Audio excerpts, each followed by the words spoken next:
We'll debate what that means for you.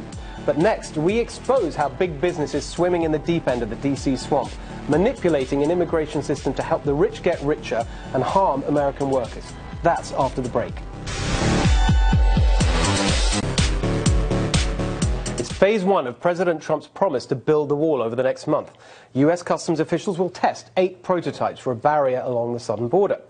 But whichever version they pick, one thing is for sure. Between the arguments over the wall, legalizing the DACA program and bringing in a skills-based system, as we heard from Senator Perdue on this show last week, immigration will remain one of our most pressing issues. I'm an immigrant myself, twice over. My parents fled from communist Hungary to the UK, and now I'm, well, here. And I am proudly pro-immigration. But that doesn't mean I'm pro-open borders. I'm for controlled immigration, something we haven't had for a long time. How many people we welcome here, and which people, are crucial questions. Of course, the left doesn't even want to ask those questions, never mind answer them. In the last decade, they've turned into extremist open borders ideologues. But while they label any deviation from open borders ideology as racist, they don't seem to realize that their own position is fundamentally elitist. Why? Because our broken immigration system is actually the direct and intended result of a big business swamp that sucks in cheap labor only to throw American workers on the scrap heap. Immigration exploitation is tonight's Swamp Watch.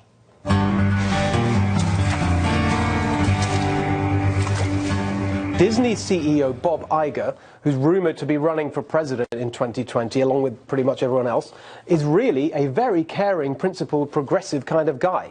You can tell that from the way he responded to the Trump administration's DACA announcement.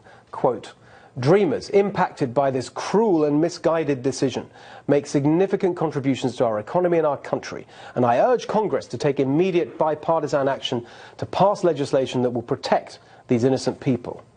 Huh. Well, I guess Bob Iger would know all about cruelty when it comes to immigration. A program intended to bring specialized workers to America to help our economy, the H-1B visa program, is instead being abused by big business to replace American workers with cheaper substitutes from overseas. And Bob Iger's Disney is one of the worst offenders.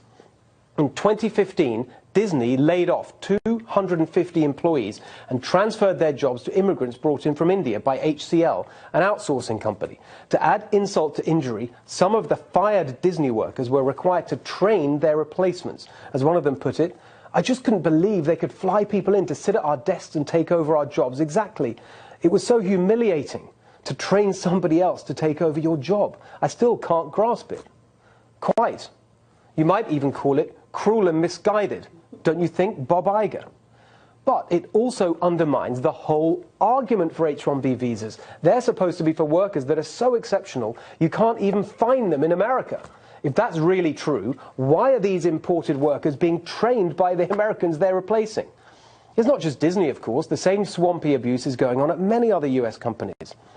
Last year, 80% of the top 10 recipients of these H-1B visas were mass outsourcing firms like HCL, Infosys, and Tata Consulting Services. They are the pimps of this economic exploitation, and their clients in corporate America should be ashamed of themselves. But the main victims of big business's globalist addiction to imported cheap labor are not white-collar workers, but working-class Americans. And it's only when you see the actual numbers that you realize why the elitists are so relaxed about open borders and uncontrolled immigration. A detailed study found that the higher the level of immigrant workers in any industry, the higher the level of unemployment in those professions. So, in farming and agriculture, with 36% of the jobs filled by immigrants, the unemployment rate for American farm workers was nearly 12%. In construction and mining, 24% immigrants, over 12% American unemployment. But then look at entertainment and the media. Only 11% immigrants and 6% American unemployment. Although I guess there's a few more now from the Weinstein Company. But here's my favorite. The one profession least affected by immigration? Lawyers. Only 7% of them are immigrants. And the bad news for the rest of us is that just 2.7% are unemployed. But there's one more step in really understanding the immigration exploitation swamp. Lawyers, the single profession least affected by immigration, and with by far the lowest unemployment as a result. They make up 0.4% of the population, according to the American Bar Association. Guess what percentage of Congress are lawyers? 42% of the House and 59% of the Senate. No wonder our lawmakers keep telling us that immigration doesn't cost jobs or cut wages. It doesn't cost their jobs, it doesn't cut their wages. But it does if you're a farm worker, or a construction worker, or a manufacturing worker, or a cleaner, or any of the other American workers that corporate America and all the rest of the elite are happy to throw on the scrap heap so they can boost their profits by importing cheap labour. It is a total disgrace, and if we want a fair and just society, it has to stop. Stay with me, there's more.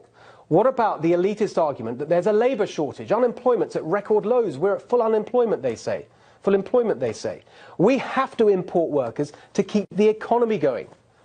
What planet are these people on? You go anywhere except Silicon Valley, Hollywood, Wall Street and Washington and tell me there's full employment. The most comprehensive study of what's actually going on with jobs in our country showed that the male work rate has fallen to Depression-era levels, with 1 in 6 American men of working age not working. Here's another thing the elites say: you can't get Americans to do the kind of jobs we need. What are they talking about? Let's just take farming, the example that's always used. Only about 4% of the illegal immigrant population works in farming. And how many states list farming as the predominant occupation of illegal immigrants? None. Americans already do 3 out of 4 farm jobs. They just don't want to work for the exploitative poverty pay that big business prefers whenever they can get away with it. The Texas Tribune conducted an investigation last December about illegal immigrants working for huge corporations. They focused on a slew of Target stores in the Lone Star State that had subcontracted out their overnight cleaning work, effectively paying illegal immigrants as low as $4.35 an hour. They found that, quote, employers skirt culpability by accepting fake documents that they are not legally required to verify, misclassifying workers as independent contractors, or subcontracting to separate businesses that do the actual hiring. Boston's Logan Airport had 14 illegal immigrant janitors arrested. Again, they came out with the same old corporate claptrap: blame the subcontractor. That's right. Blame the subcontractors, blame the economy, blame American workers, blame everyone except your own heartless and unpatriotic mania to cut costs at any price, even if it means devastating unemployment for working Americans and their families. Let's be clear, immigrant workers are not the enemy here. They're just doing their best for their own families, and no one should blame them. They are just as much the exploited victims of an immigration swamp designed and maintained by corporate CEOs, their lobbyists and their corrupt stooges in Congress, all colluding to help the rich get richer while working Americans get screwed. Coming up, days ahead of